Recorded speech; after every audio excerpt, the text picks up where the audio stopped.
Perfect. Perfect.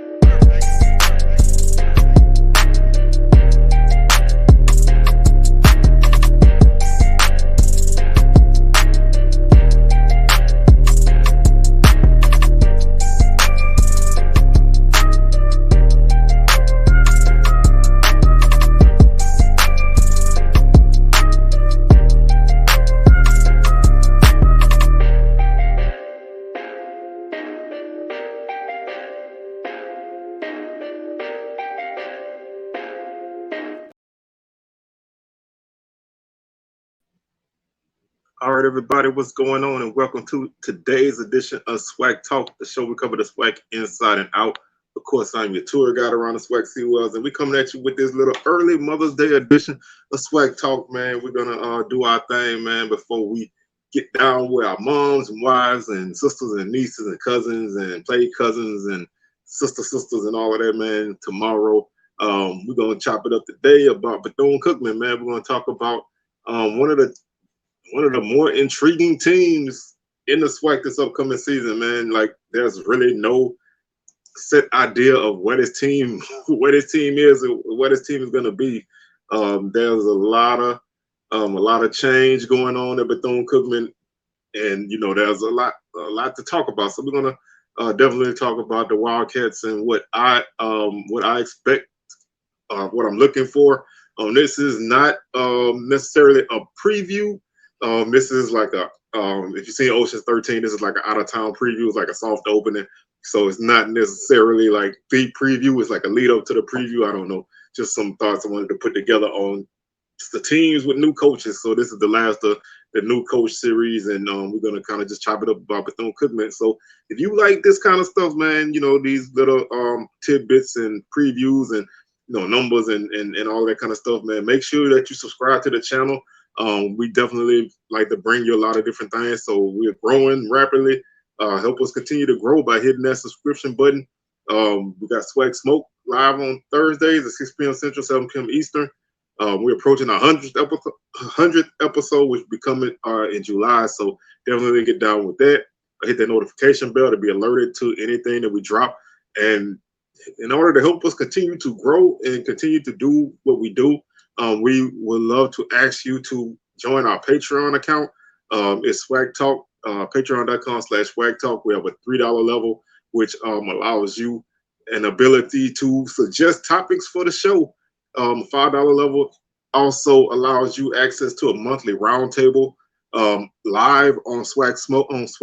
So we'll be doing our first monthly roundtable with members on the last Thursday of this month. Also, both tiers allow you access to a members only group chat. So, definitely want to get down with that. Like I said, there's a $3 level, $5 level, patreon.com/SWAC Talk. It would be much appreciated if you help us continue to grow. Other than that, those socials are the same, man. Facebook is SWAC Talk, Instagram is SWAC Talk, Twitter, SWAC Talk 76. Definitely hit those up, like them, share them, follow them, whatever the case may be. So let's go ahead and jump into this Bethune-Cookman thing, man. And in order to talk Bethune-Cookman, you got to kind of go back to last season, which was the second of their back-to-back 2-9 seasons. Neither season was obviously that great for the team. Last season, the offense got better. They actually finished the league 7th in scoring at 23.5 points per game. Offensively, they were 5th in total offense at 365 yards per game. They were 8th in rushing at 144 yards per game, and they were 3rd in passing offense at 221 yards per game. So the numbers improved. On the defensive side of the ball, a little bit different. Defensively, they were last in scoring. They allowed 39.5 points per game. Total defense, they were 10th at 411 yards per game. Rushing defense, they were 10th at 207 yards per game. And passing defense, they were 9th at 204 yards per game in the pass game. Now, special teams, they were actually pretty solid on returns. They were 4th in kickoff returns. They obviously had one of the better return men in the conference in Darnell Dees. They averaged 20.7 yards per return and 2 touchdowns. They were the only team in the league with more than one kickoff return touchdown. And as a matter of fact, there were only 3 teams in the league last season that had kickoff returns for touchdowns. And Bethune-Cookman had 2 of them. And then they were actually 11th in punt returns. So they were kind of a mixed bag in return game. Very good in kick returns, not as good in punt returns. Defensively, they were next to last in the league in sacks with 20. The offensive line was last in the league, allowing 42 sacks. So they did not really protect the quarterback well, nor did they pressure the quarterback well. And third downs really killed this team. Defensively, they were last in third down percentage at 46%. The offense was 4th at 39%. So they did a pretty good job of moving the ball. They just could not get stops. And they were 11th in 4th down defense. So they either gave up the 3rd down conversion or the 4th down conversion. The opponents converted 52% on 4th down. And the Wildcats converted 47% on 4th down, which was 5th in the league. So the offense was actually better than the record seemed. The defense was on par for a 2-9 team. And that ultimately led to Coach Terry Sims losing his job. And that brings us to the next chapter of this Bethune-Cookman season, and that was Ed Reed coming in. A lot of people felt like this could be the turning point for Bethune-Cookman. You figure a high-profile guy come in, gonna, recruit, gonna bring in visibility, gonna help the programs rebound from where they were. Situation was sideways out the gate. Ed Reed didn't make it a month, or maybe a month and a half, and he was ultimately not retained, and that led to a stint with Bethune-Cookman not having a coach at a vital time, heading into the signing period, and they will ultimately hire Raymond Woodie as the head coach, and he's a Bethune-Cookman alum, was a really good player there, All-American, and he's a guy who's been around, part of the Willie Taggart coaching tree. So everywhere Willie Taggart's been, he's been. Western Kentucky, South Florida, Oregon, Florida State, FAU, all those places. Willie Taggart's been. He's been his guy coaching linebackers, most of those places. So that brings a new atmosphere, a new look, a new everything, and the number. There's still a lot of uncertainty. One good thing that popped up recently is they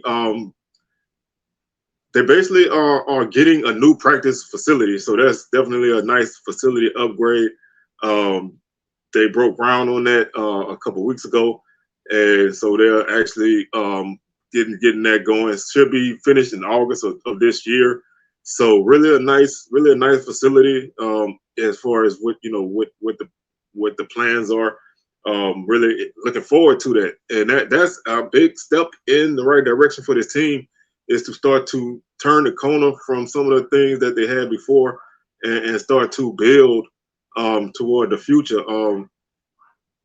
Definitely, like I said, definitely a nice thing. If you haven't seen, the renderings and everything, they're on the BCU Gridiron Twitter account. Gonna have a new practice field, locker room building, new 7,100 square foot locker room building. They're gonna have direct access from the training center to the locker room to the practice field. Really just a nice thing that that they need. It's something that's definitely gonna make some things better, and looking forward to having that. So we'll see what goes on with that. But moving on to the actual on the field portion of this, like I said, this team is a 2-9 team, so there's definitely a lot of ups and downs.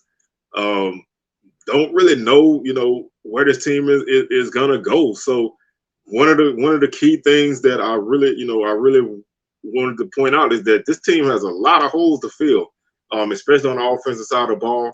The returning production is not that much. They do return 2 quarterbacks who played last season. Special teams are a mixed bag. Defensively, they've had some guys coming in, but looking at some of the numbers for the production that's returning this season, you're obviously losing your leading rusher. So you're returning 19% of your carries from last season, 67 carries, which is 19% of what came back. You're only returning 12% of your yardage and only 12% of your touchdowns. So 67 carries, 197 yards, and 2 touchdowns are spread between 6 guys. Terry Lindsay has the most of that, 21 carries, 80 yards, and a touchdown. Jimmy Robinson has 15 for 54 and 1. And then Franklin and Simmons, the returning quarterbacks, who round out the guys with the most yardage. The passing game is a little bit better, but still at the same time not as good. Franklin got some playing time early. Didn't really do as well. He was 9 of 30 on the season for 85 yards, no touchdowns, and had 5 interceptions. So obviously you can see he had some struggles. Trey Simmons came in. He played a little bit. He was 6 or 7 for 48 yards and a touchdown. And then Jalen Jones ultimately grabbed a hold of the job, probably 3rd or 4th game, and that was their offense as far as quarterback goes. So they returned 7% of their completions, 10% of their attempts, 5% of the yards, and 7% of the total touchdowns from last season, and 38% of the total interceptions from last season. This team threw 13 interceptions, and Franklin had 5 of those 13, which is not good when you only thrown 30 passes. So there's still a lot of questions to be had. Like I said, this is a team that that's really kind of reached into trying to bring in some new guys. I feel like this is one of those situations where everything is open. They brought in some younger guys to compete. They're getting in the portal now. They're becoming a little bit more active, and they're trying to make some things happen. But like I said, the receiving core is a little bit better production wise, returning still not as great because you lost Averett. You just lost Marcus Riley to Florida A&M out of the portal like a week or so ago. He was your top guy coming back, but you're losing a guy like that. Lee is your returning receiver with 17 catches for 207 yards. Ellington has 18 for 206 and 1. And then after that, nobody else has 100 yards. But you're returning 52 catches for 642 yards and 1 touchdown. That's 24% of your total catches from last season, 25% of your yards, and 60% of your touchdowns. Now, you return a lot more production on defense.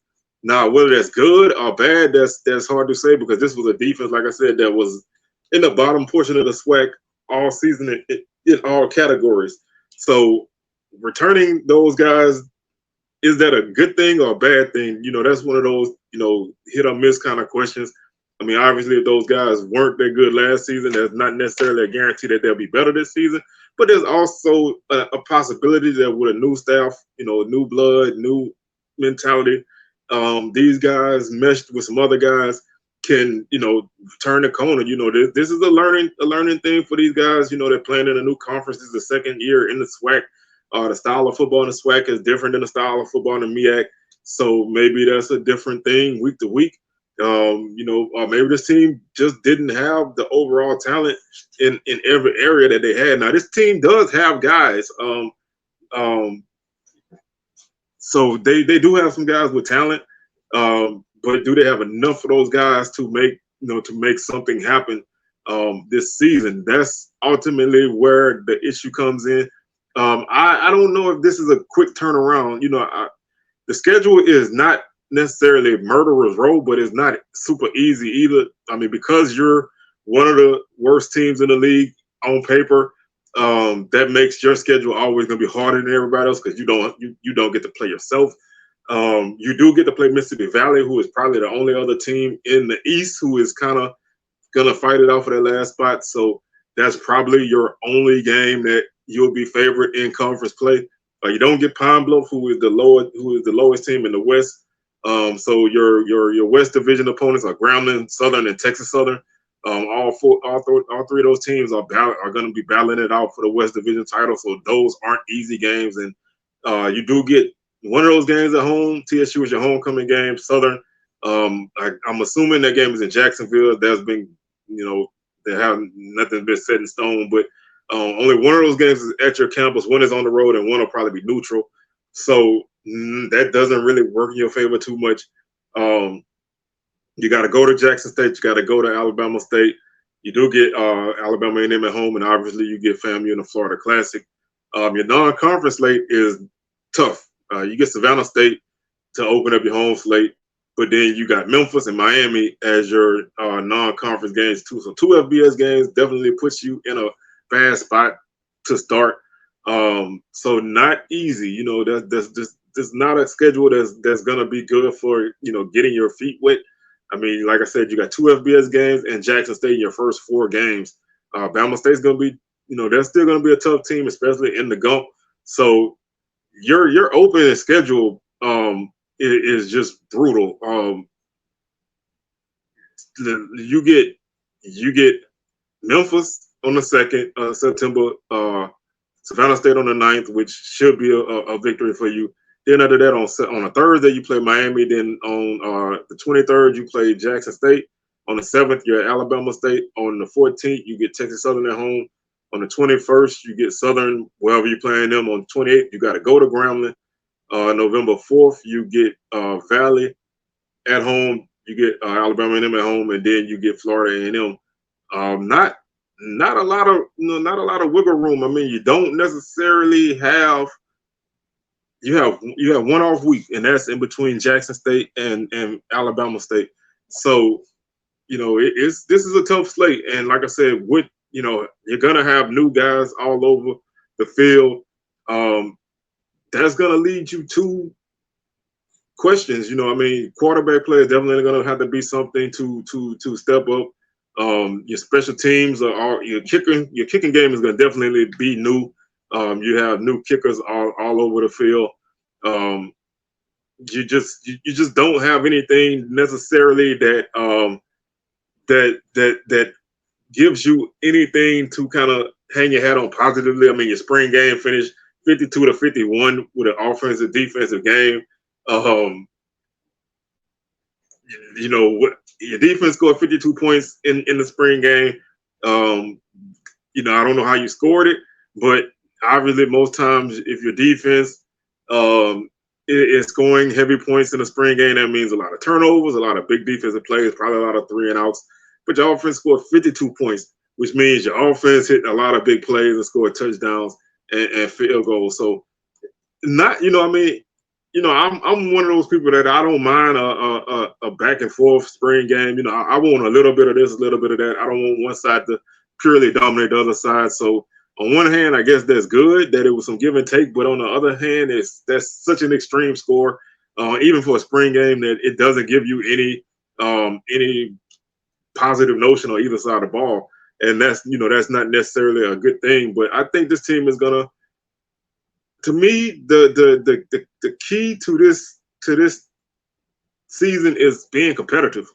I said they won total at 1.5, and I think that's probably being a little generous, but sitting here right now, it's really tough to say where his team stands. So you just really kind of hope that if you're looking at this team for some positive things, it's just being competitive, putting yourself in position to steal a couple of these tough games and setting the table for next season. So just like Valley, just like Pine Bluff, you got a blank slate. The cupboard is, I don't want to say it's bare, but it's not necessarily bountiful. And so there's gonna be some ups and downs, probably more downs than ups. But if you can make it to the middle of the season in position to win a couple games, whether you win them or lose them, but you're competitive, I think that's a good start for this team. So to me, can this team bounce back? I would say not this season. Maybe next season or the season after.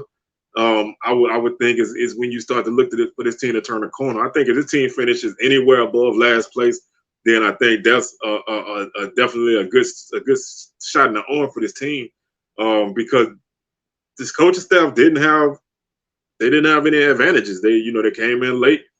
They're dealing with not only a coaching change from a coach getting fired the previous season to now, which is always a transition, but then you had another coach come in and it didn't work, so you had a lot of turmoil there. You had a lot of eyes on the program who typically would not have eyes on this program. So there's a lot of things that need to be rectified before you even get to winning games on the field. And this is a team that won 4 games in 2 years. So not a lot of positivity from last 2 seasons to now. I think it's just gonna have to be a step by step thing. You know, I mean, obviously the offense is gonna have to find a way to generate points and not turn the ball over. The defense is gonna have to improve and is gonna have to make stops. I mean, this is a defense that had a lot of good individual pieces the last couple of years, but they just could not put it together as a unit.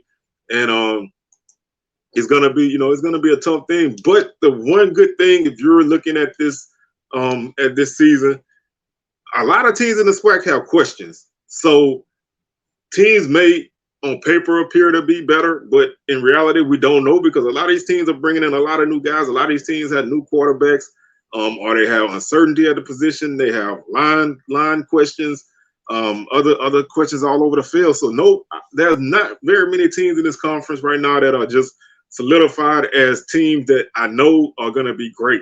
There are teams that can be great if things go right, and then those same teams, some of those things may not work out, and they don't end up as good as we think. So I don't think, by saying that, I don't think that this team is necessarily worlds behind everybody else. Because if this was like last year or the year before, then it may be tougher because I think there were less teams with questions than this season. So you got a shot. I mean, to me, the SWAC always starts with home games. Your home slate is your home conference slate is not super tough. I mean, Texas Southern's going to be a tough game for you at home. Alabama A&M is going to probably be a battle, and Valley's going to give you a game regardless. But your tougher games are not at home, and that's definitely not a good look for you. So that kind of already puts you in behind the 8 ball. So looking at this season right now, like I said, being competitive to me is the key factor. Can you compete in these games? Can you keep yourself in these games into the 3rd and 4th quarter? And maybe later in the season you start to find a way to win some of these games. If you're getting the doors blown off of you all season, then obviously this is not going to be a good look, and this is going to be a longer rebuild than you would have thought. But with the portal being the way it is, I think teams can turn around from year to year really quickly if you make the right moves. You make the wrong moves, then you kind of set yourself back a little bit as well. So we'll see. I mean, like I said, we don't have a lot of a track record for Coach Woodie because this is his first real head coaching job. So we don't have a lot of track record for what he can do building a program. We don't know how this is going to work out. So this is the second guy from the Willie Taggart tree that's been hired as a head coach in the SWAC this year. So we'll see what goes on. But like I said, if you look at my early predictions and my estimated win total, I don't have a lot of optimism for this team right now. But as we get closer to the season, the rosters can change a little bit, and we'll see what happens. But right now, I think this team will be a good step for this team to finish ahead of Valley, and then see where you go from now. So that's gonna do it for today's show. Again, man, thank y'all for tuning in. Make sure you hit that subscribe button if you haven't done so already. If you like what you hear, hit that subscribe button, and we're gonna continue to bring you what we bring you. Hit the Patreon account, patreon.com/SWAC Talk. Like I said, we have our $3 level. Gets you access to the group chat and ability to suggest topics for either SWAC Talk or SWAC Smoke. Hit the $5 level for those two perks, and also for the ability to be a part of our members round table on SWAC Smoke Live, which will happen this month on the last Thursday of the month. We're gonna do that probably last Thursday of every month. Have a little round table and chop it up. And so if you ever want to get on SWAC Smoke, this is your opportunity to do it. And that's gonna do it for us, man. We'll catch y'all on our next edition of SWAC Talk. Enjoy your Mother's Day tomorrow, and we'll catch y'all on the rebound. Peace.